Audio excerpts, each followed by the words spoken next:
સુરત શહેરના anti corruption bureau શાખા દ્વારા એન્ટી હ્યુમન ટ્રાફિકિંગ યુનિટના લોકરક્ષક ધીરુ ઠાકરિયા અને તેના સાગરીત રોનક ત્રિવેદીને લાંચ લેતા ઝડપાયા છે। પોલીસ લોકરક્ષકના જવાને ફરિયાદીને મસાજ પાર્લરનો ધંધો ચલાવવા લાંચ માંગી હતી।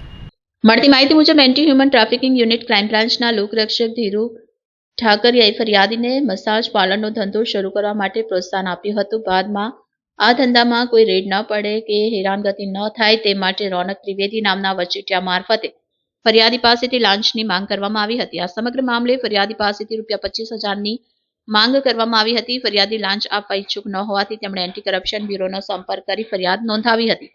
ફરિયાદના આધારે એસીપી દ્વારા ટ્રેપ ગોઠવવામાં આવી હતી। પોદાર આર્કેડ વિસ્તારમાં લાંચની રકમ લેતા સમયે લોકરક્ષક ધીરુ ઠાકરિયા અને તેનો સાગરીત રોનક ત્રિવેદી બંનેને રંગે હાથ ઝડપી લેવામાં આવ્યા હતા।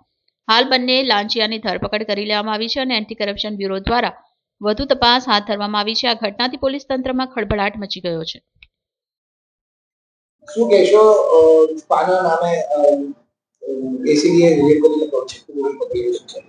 જી, ગતરોજ એસીબી ટોલ ફ્રી નંબર 1064 ઉપર એક જાગૃત નાગરિકનો કોલ મળેલો, જે અન્વયે એએચટીયુ ક્રાઇમ બ્રાન્ચ સુરત શહેરમાં ફરજ બજાવતા ધીરુભાઈ ઠાકરિયા તેમજ એક પ્રજાજન રોનક ત્રિવેદી, જેઓએ આ કામના ફરિયાદીના જોડેથી મસાજ પાર્લરનો ધંધો કરવાના અને તેમાં કોઈ હેરાનગતિ નહીં કરવાના આવેજ પેટે ₹25,000ની માગણી કરેલી અને એ માગણીમાં તેઓ રેડ હેન્ડ પકડાયેલા છે।